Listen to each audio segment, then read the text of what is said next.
happy Wednesday. It's a gorgeous day in Kansas City. Sun's out. It's beautiful. I know that I'm dressed super duper casually.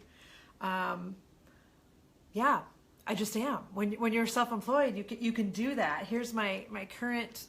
I match my coffee mug to my feelings in the morning. So this says sweatpants zone. And that's exactly what I have today. I have on like these cute little leggings that are polka dots, and I'm in launch mode, friends. I've got my creator's roadmap is going to be relaunching, opening to all of you guys in the next couple of weeks, and so I'm right here with like my biz stuff, you know what I mean? And so I'm dressing comfortable, but I want to chat with you guys today about a super fun topic. So thanks for letting me be casual up in here.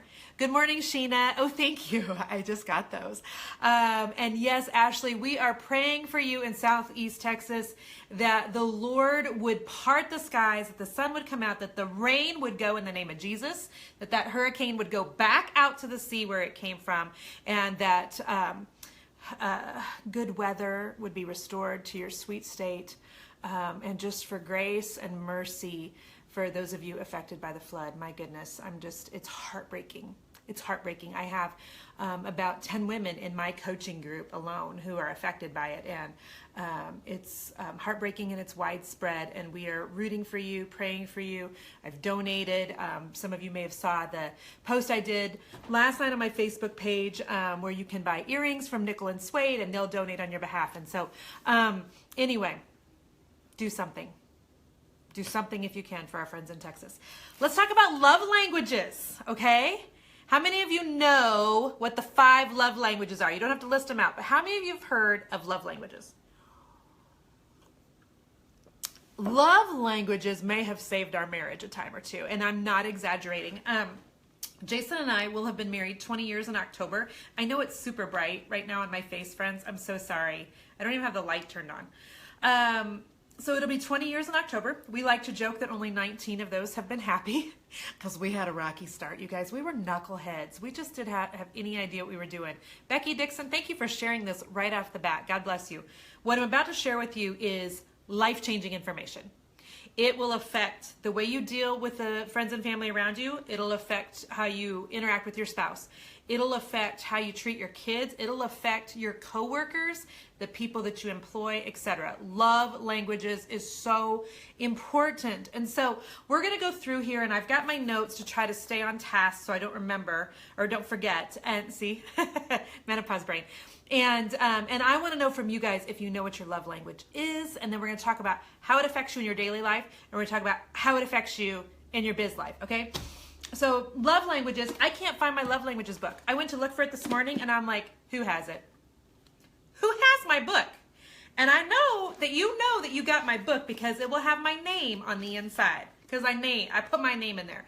I can find my love languages for kids book. I can find my love languages of apologies book. Can't find my regular love languages book, and Mama and not happy. Mama not happy.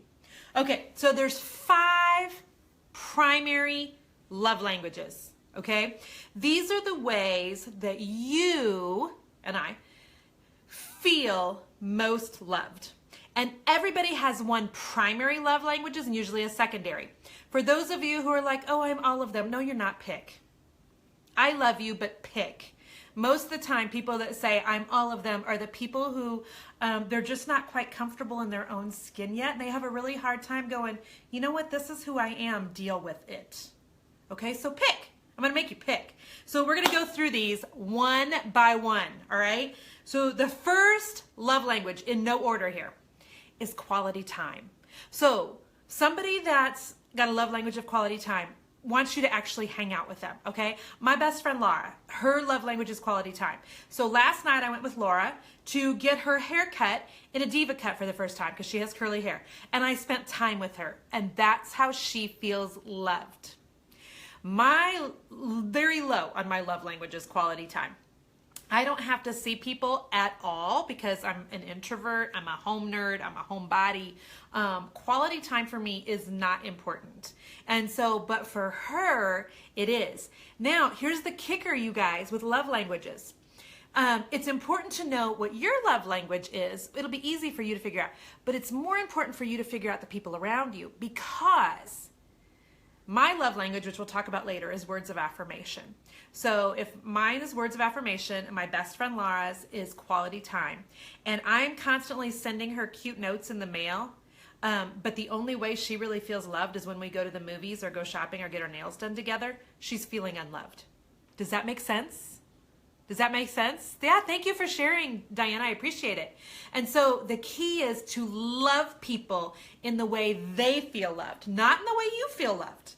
That's how you want to feel loved, but not them. Okay, so quality time in your family looks like this. Your spouse wants to just sit next to you on the sofa and have time. They want you in the same room as them when they're doing projects. They want you to actually physically be with them. Go to the golf course and sit in the golf cart while they play their 9 rounds. Quality time. That's a quality time person.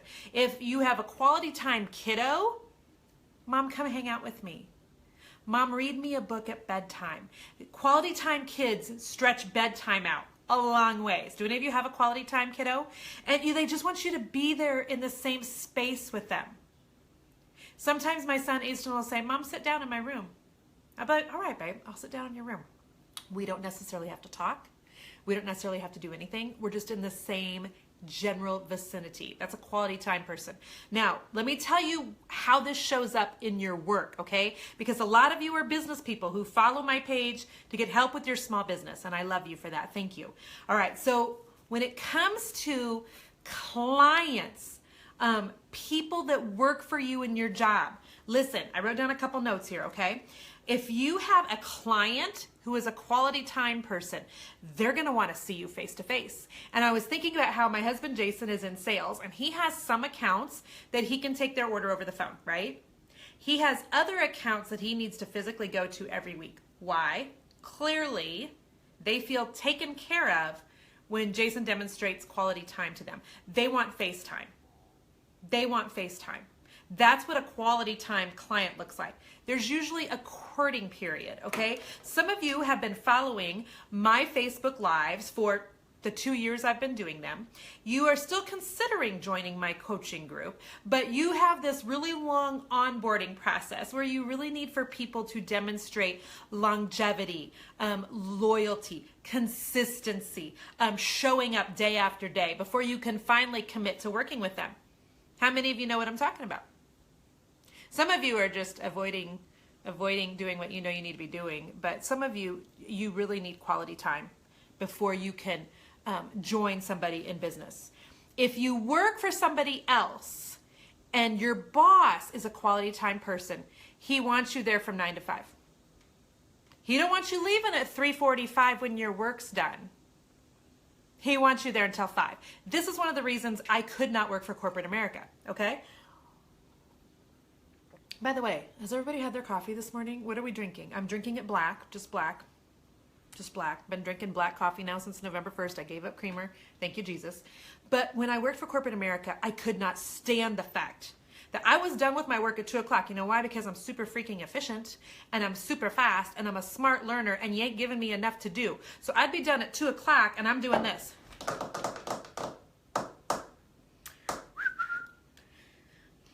Can I go?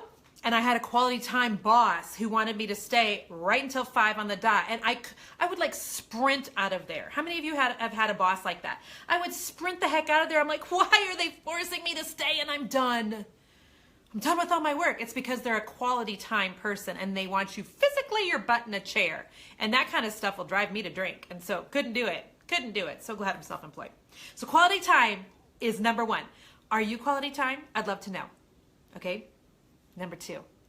Number 2 love language in no order is physical touch. Hey, who just said that? Amberly, you've been watching me for over a year and you're thinking about joining up for my inner circle. Honey, do it today before noon. We have an amazing live call at noon. Here, I'll put my link right here. Hang on.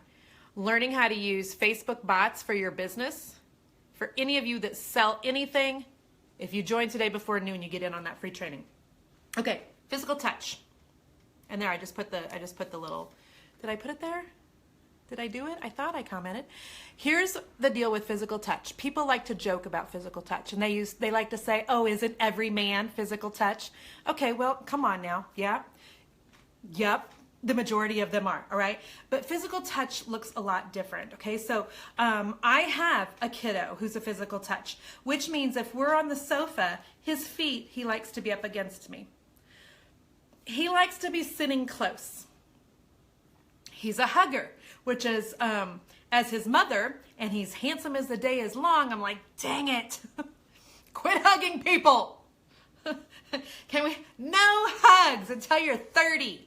There'll be no hugging women until you're 30. And so a physical touch person is a hand holder. They're a kisser. They're a sit right next to each other, physically be up in your space.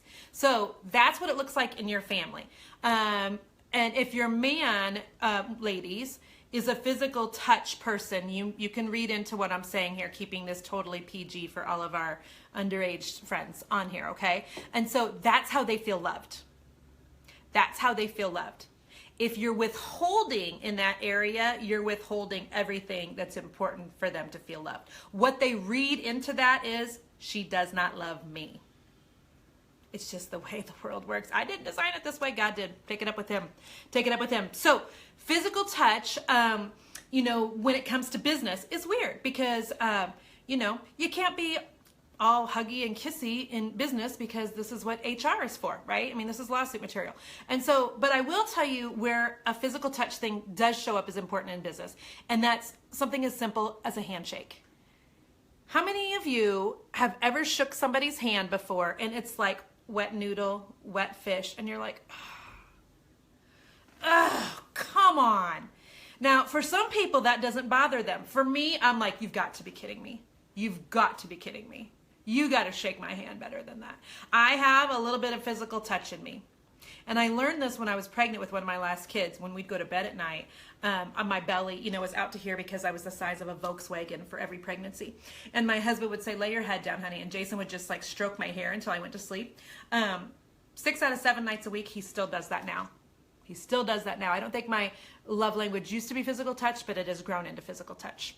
And so, the other way in work, and I made this note, that you will see physical touch come into play is in the United States, we're pretty reserved with kissy, kissy, huggy, huggy in the work environment.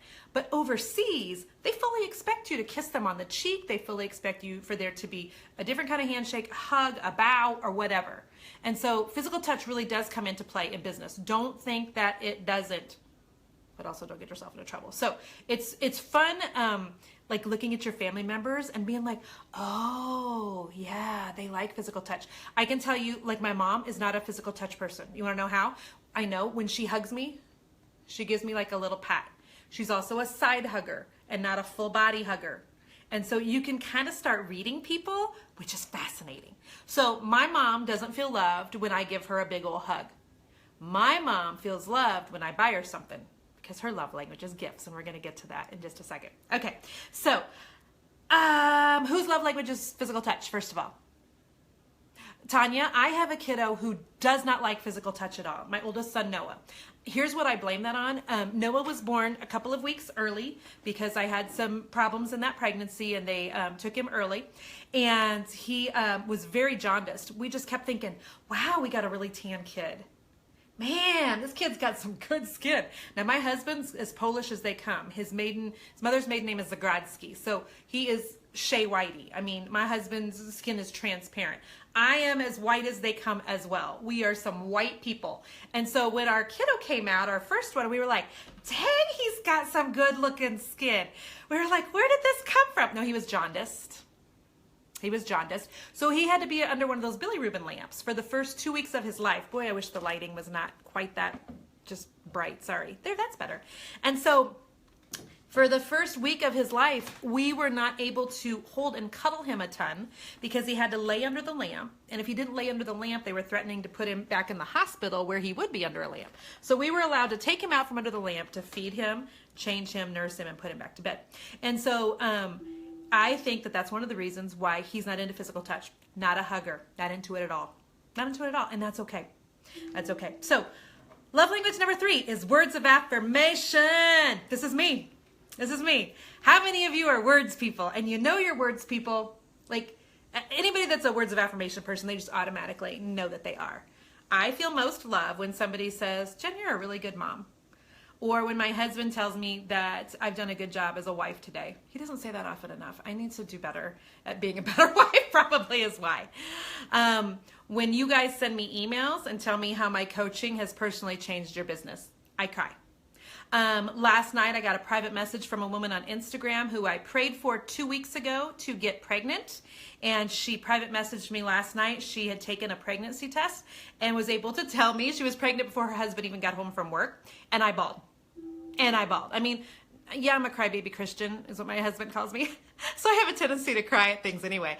But when people tell me that something I've done has touched them, is important to them, has changed their life, makes them feel good, whatever, I melt. I melt. Okay? And so you can tell when you have a husband or kids who are words of affirmation because they light up. They light up when you compliment them. And I'm not talking manipulation, and I'm not talking BS, okay? But I'm talking that I have one kiddo, and if I tell them, honey, I'm so proud of you. You did, X, Y, and Z. You showed a lot of integrity in that area. I know that wasn't easy for you to do. You're just a kid. I'm super proud of me. And he'll be like, really, Mom? And I'll be like, really, babe. You kicked butt today. Good job. And he'll be like, thank you. Now, on the converse of that, this is Easton, our middle kiddo, who's totally my mini-me. Easton and I like to jog together on occasion. Right now he's in cross country, so he's not jogging with Mom because he's in training. But we'll go for a jog, and he'll ask me questions like this. So, Mom, what do you feel like the biggest challenge is in your job right now? And I'm looking at him, and I'm thinking, you are 13. You're 13.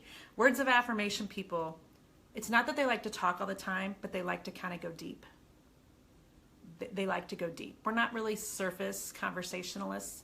We like to get to the heart of some stuff. Easton will say things to me like, what went well for you today? What? I mean, who talks like that at 13? And so I love that. I love that. And then being able to have that really deep conversation with him fills my love bucket as well as his. Thank you guys for sharing this. Maria, it's $47. $47 a month. You come into my coaching group, go out at any time. And for those of you who have been thinking about it for years, listen, you don't think about $47 decisions for years. If you own a business and you've been thinking for years about my coaching group at $47 a month, you will never be able to make the $47,000 decisions in your business if you can't make a $47 a month decision. I'm just telling you the truth. So don't overthink that. Words of affirmation. Here's how it shows up in your work life, okay? For those of you that are business owners. Because I'm a words of affirmation person, I send every client I have a thank you note when we're done working for them. I've had a couple of clients who have changed my life, and I do not say that lightly. Their projects changed the trajectory of my business.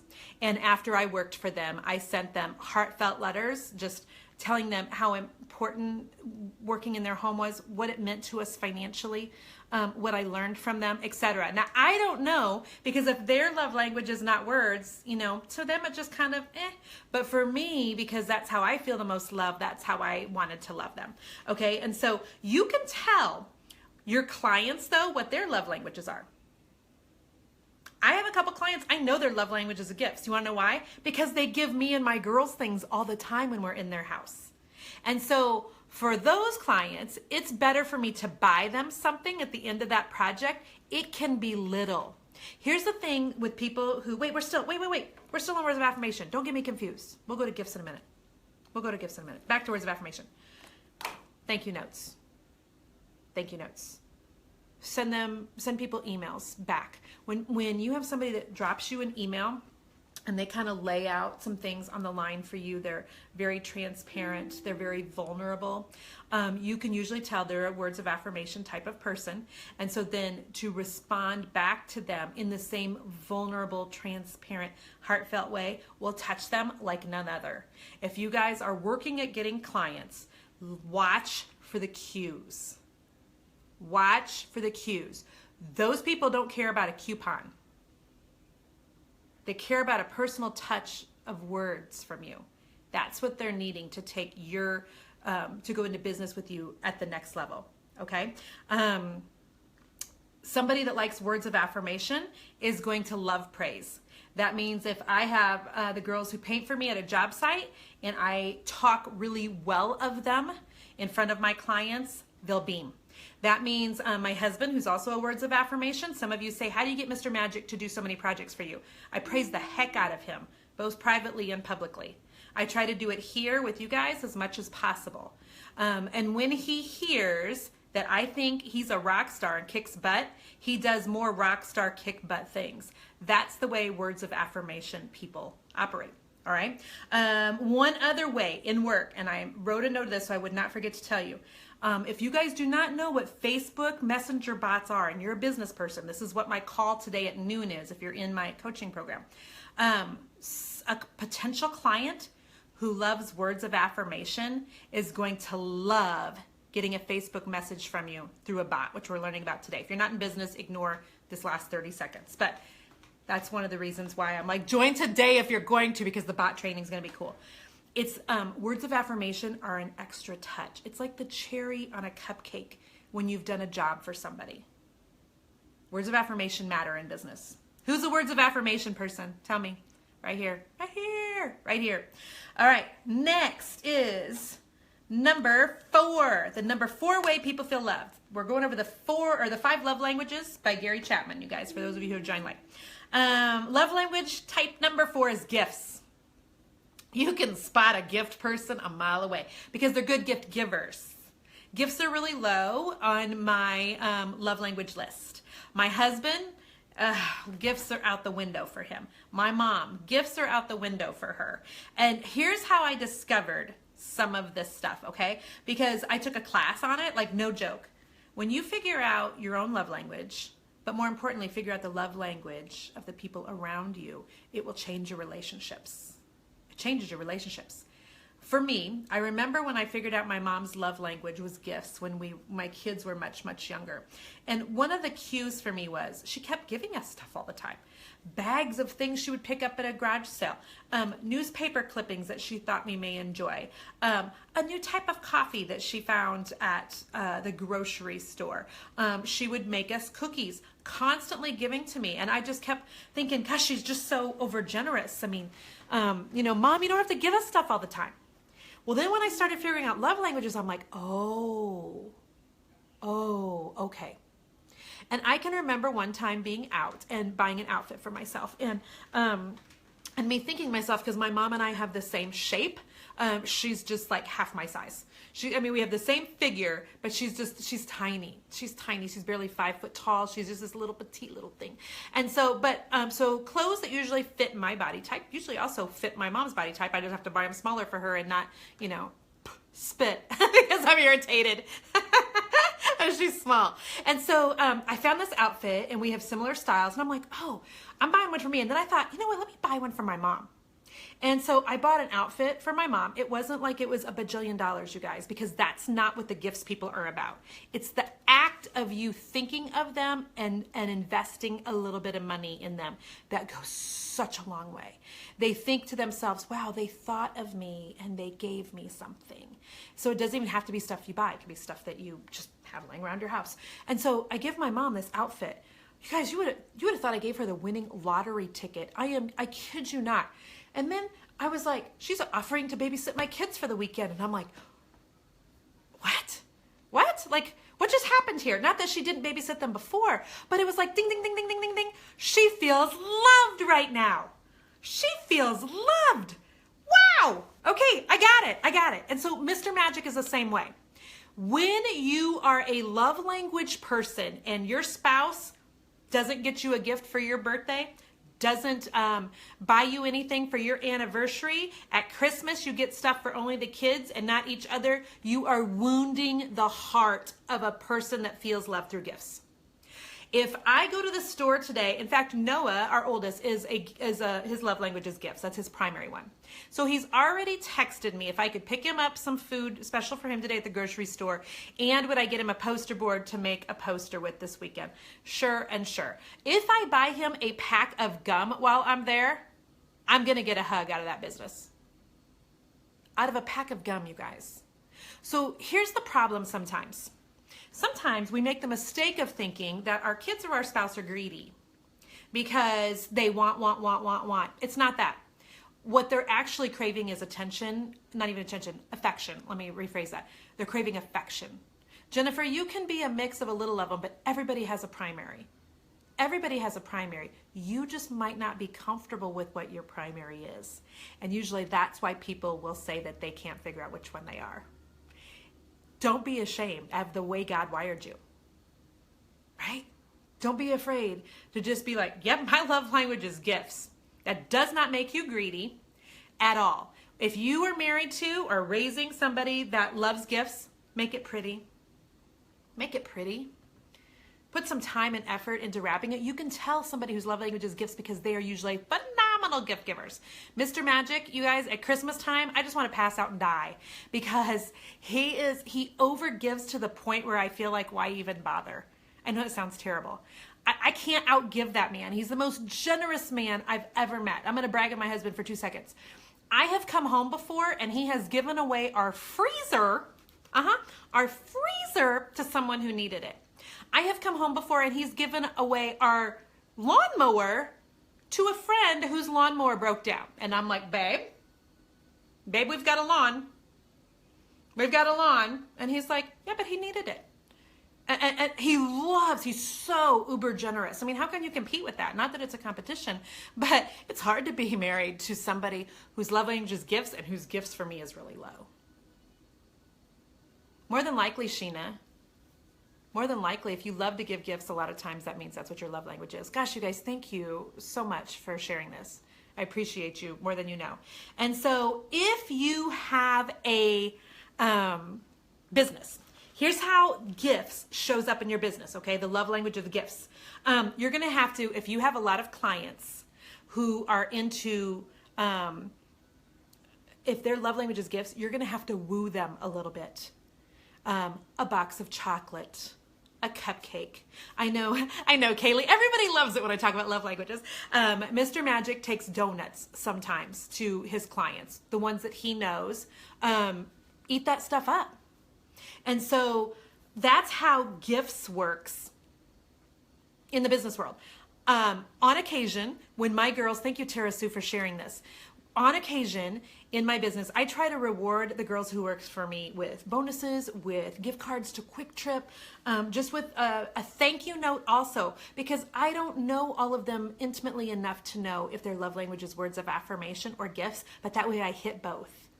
I'm having a mastermind in Kansas City. It's only for the people, the women in my coaching group. So don't ask me where the URL is because I won't give it to you.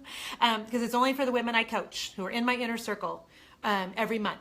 And so I sent them all a small gift in the mail this week. It had sparkly glitter in it. It had a gift card to Starbucks. And it had a note of appreciation. And hopefully that will touch 2 of the 5 love languages for the majority of the people that are coming to my mastermind. Gifts are funny because for those of us that struggle with being a good gift giver, when you have people that love gifts in your world, it takes extra effort to pick up on cues of things that they say, hints that they drop, so that you can, okay. Mr. Magic said this, I bet he would like this if I purchased it for him. So if you're married to somebody whose love language is gifts, do not go shopping on Christmas Eve. Here's what they hear. You don't matter to me. I left this to the last minute. I'm not thinking of you and what you would like during the rest of, any of our time together. And so what they're feeling is unloved. Kim, you got my card in the mail for the mastermind. Yay! So that is number 4 on the love languages. Some of you are like, you're tagging your husband right now. You're sharing this to your page just so you could show it to them later. Jennifer said, I'm not greedy. My love language is gifts. Yes, Jennifer said that. Okay, so love language number 5 is acts of service. Now, I think the older I've got, maybe the acts of service has gone up on my list. Acts of service, people would prefer that you washed their car. That's how you show them you love them. Come over and clean for them. Offer to babysit their kids. Yes, Emily, ask your best friend to watch this. It's important. It affects every relationship in your life. This is why people misunderstand each other, because we assume that just because I have words of affirmation as my love language, that everybody in my family should respond to me complimenting them, and they don't. And then I'm left going, what? Why don't they feel loved right now? And they're walking around feeling unloved because I haven't bought them gum at the grocery store. I mean, when you get it and you put it into action, it changes every relationship that you have. I promise you. So, an acts of service person. They want you to wash their car. They want you to babysit their kids. They want you to make them a meal when they have a baby. Okay? An acts of service person wants you to sign up and volunteer with them somewhere. An acts of service person would love it if you would come over and help them paint the house. Laura, my best friend that I was telling you about, whose love language is quality time, her second is acts of service. I just went over and helped her paint her entryway a few weeks ago. I know that means a lot to her. Now, I could offer to do that exact same thing with my other best friend, Rachel, and it would not mean as much because she's not an acts of service person. Does that make sense? That Rachel, she would rather I went to the movies with her or that we went out for cocktails. The painting means little. So figuring out the people in your world will change everything. Now, here's what acts of service looks like with a kiddo. Okay? When you have an acts of service kiddo, you have to listen and lean in and pick up on cues. An acts of service kiddo will say things like, when you tell them to go clean their room, Mom, I need help. When they sit down to do homework, Mom, I need help. When they go to make their own breakfast in the morning, Mom, can you help me? That's an acts of service kiddo. When Easton looks at me and says, I say, Easton, buddy, can you pick up your room? And he'll be like, can you help me? Thank you, Carolyn, for sharing. And I used to think, why does he need my help? It's picking up dirty laundry. But the act of me helping him a little bit is exactly how he feels loved because he's an acts of service person. It's not like I can mow the grass for my kid. Do you know what I mean? So you have to take it down to what help do they need as a child. And when you see that, you can kind of figure out ways you can be a blessing to your kiddos. Thank you, Lori. Thank you for sharing. And so if you do business with people who are acts of service as their love languages, you might have to work a little harder. You might have to stay a little later.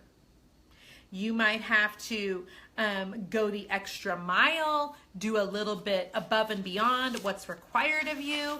That is how, if you work for somebody, for instance, whose love language is acts of service, those are the types of things that you're going to need to do. All right? So I have the 5 love languages for children book. It's fascinating. I also have the 5 love languages of apology, and I want to go over this just really quickly because I had a situation 6 or 7 years ago where I had a fallout with a friend, and one of the only fallouts I've ever had since being a grown-up, and I could not figure out why my apology was not enough for that situation. And because I apologized, I tried to do it in a way that was very heartfelt and very vulnerable. And I did all the right things in my head. Hey, Julie just joined Inner Circle. Thanks, Julie. You're a rock star. You'll get to be on the call at noon today.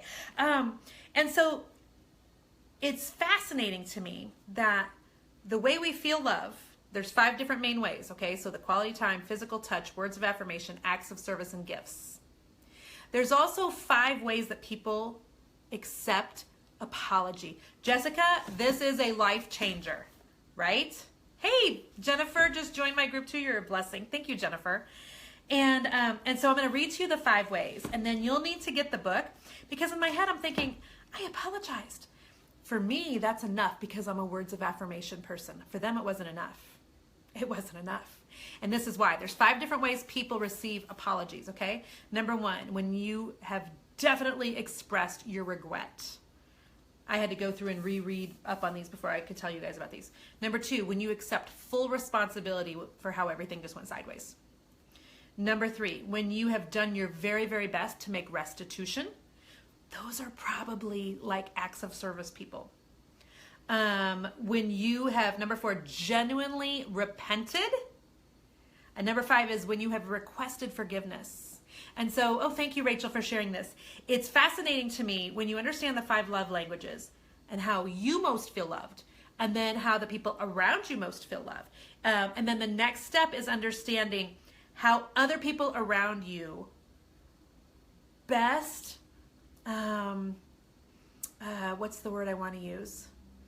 How they best, not relate, but to when you mess up. It has to do with their love language. This is why some people, when they mess up, let me tell you something. When Mr. Magic messes up, he cooks for me and he goes and buys me food. Why? Because he's a gifts person. And in my head, all I want is some direct eye contact with him saying, I was a knucklehead. You were right. I was a jerk. I'm so sorry, Jen. Will you forgive me? I say yes, it's over. It's because I'm a words of affirmation person. And so understanding how words of affirmation affect apologies and mess ups is critical, especially if you're someone who you have problems in relationships. Well, we all have problems in relationships. Come on, we're all human. This one is Gary Chapman's The 5 Love Languages of Apology. It's good, guys. It's good. It's good, and it's good. I have been, for years now, on a journey of really working on my mindset, on a journey of really working on just self-awareness and how I kind of, create my own road bumps, how I create my own drama in my world, what I can do so that I can keep bettering myself on a personal and spiritual level, but also on a business level. And so for those of you who follow me for business and you think this isn't related to business at all, you are 100% wrong. You're 100% wrong. If you have people that work for you, work with you, they either need to have a gift from you every once in a while, they need to have some words, they need you to take them out and have lunch and have FaceTime with them. Once you figure it out, I'm telling you, more and more and more things like this will just click for you. And those relationships are key. Because most of our problems in business, you guys, are not that we don't know how to do an email funnel, or that we can't figure out how to grow our Facebook page. Yes, those things are relevant, but the truth is your business is 90% here. Okay, maybe 80. It's like the 80-20 rule of abs are made in the kitchen. Abs are 80% diet and they're 20% exercise. Business is 80% here and 20% here doing stuff. And so figuring out this stuff can change your business. It can change your marriage. So thank you, Candace, for sharing. What else can I answer for you guys? I know I had several people who had questions. Sandy, your husband is words of affirmation. Those are easy people to be married to. Just tell him he's stinking amazing.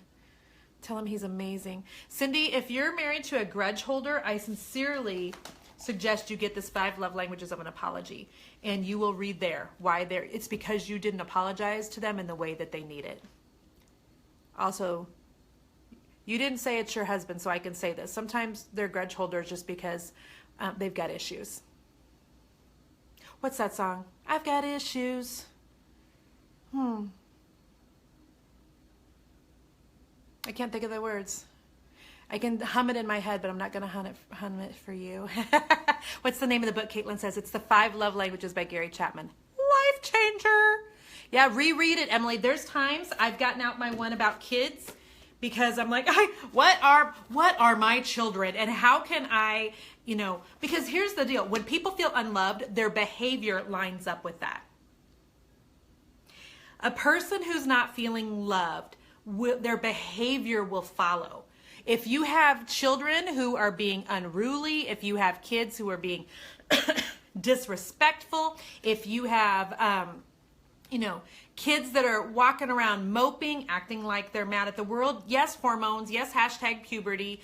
Yes, sometimes they need a good grounding and Wi-Fi taken away. But other times it's because they don't feel loved.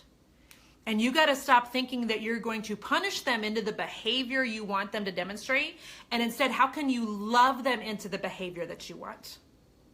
And sometimes just because you're trying to love them and telling Johnny he's a good boy. And Johnny's like, I want an airsoft gun. There's a difference between understanding love languages being gifts and greed. I'm telling you the truth. once I figured that out, and 2 of my kids whose love language is gifts, I'm like, oh, okay. It can be something I buy for them for $1 at a garage sale. It can be something somebody gives them that they had in their closet. So, Jen, I think that there is an online quiz that you can take. Oh, yeah. You've got them too, Courtney. Thank you for giving me the lyrics to that song. And then there's something about how bad I need you. Let's sing. Let's see.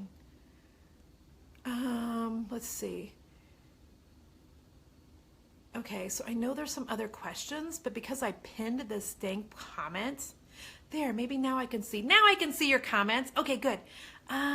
What if you're in the process of starting your business? Does the coaching also help at that level, or do you need already be up and running? Okay, Diana, if you are in the process of starting, you could absolutely still join us. Here's the caveat, though. You may feel like you're drinking water from a fire hydrant. Because there are some beginners there, and those beginners that are there have been able to manage their overwhelm and take just what they need from my group and dump the rest of it and know that it'll be there when they need it. If you're somebody that gets overwhelmed really easily, get your stuff up and going first. If you can control your overwhelm, absolutely join us. We would love to have you there. What's the name of the book, Caitlin? It's The 5 Love Languages, and it's so good. So good. All right. Yeah, Candace, if it's on your reading list, get it on Audible. You know, I'm not in a good season, you guys, for reading hard books. Just being honest. We've got 3 kids, all involved in sports. My business has taken off, to levels I never expected. I don't have time. How many of you 45-year-olds, now I'm 46, know what I'm talking about? If I open up a book at 9 o'clock at night, baby, it's over. I'm like out snoozing within 10 minutes. Not even. Give me like 7 and I'm out. A book will put me to sleep. But here's what I do know. I'm shuffling kids back and forth to 15 sporting events every day, and I've got 10 minutes here on the car, 10 minutes back. I turn books on Audible all the time. I know I'll be making myself some lunch in a little bit. Turn the book on Audible. I'll be walking Stella later today. Turn the book on Audible. So if you are not in a good season for reading a hard book, get it on Audible. Audible rocks. By the way, you guys want something exciting? How many of you know that Chip Gaines has a new book coming out? How many of you know that? Also, how many of you would like to win a new Chip Gaines book? Hey.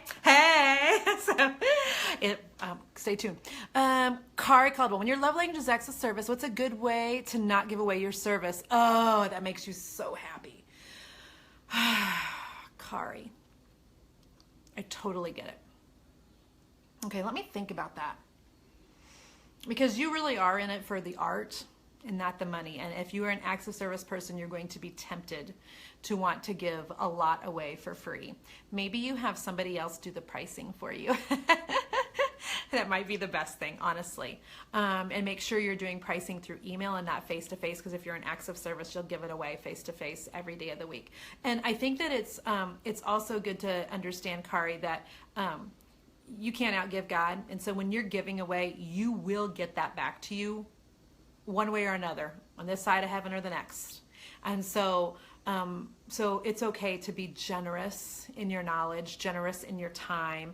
Just make sure that where you can and should be charging, that you are.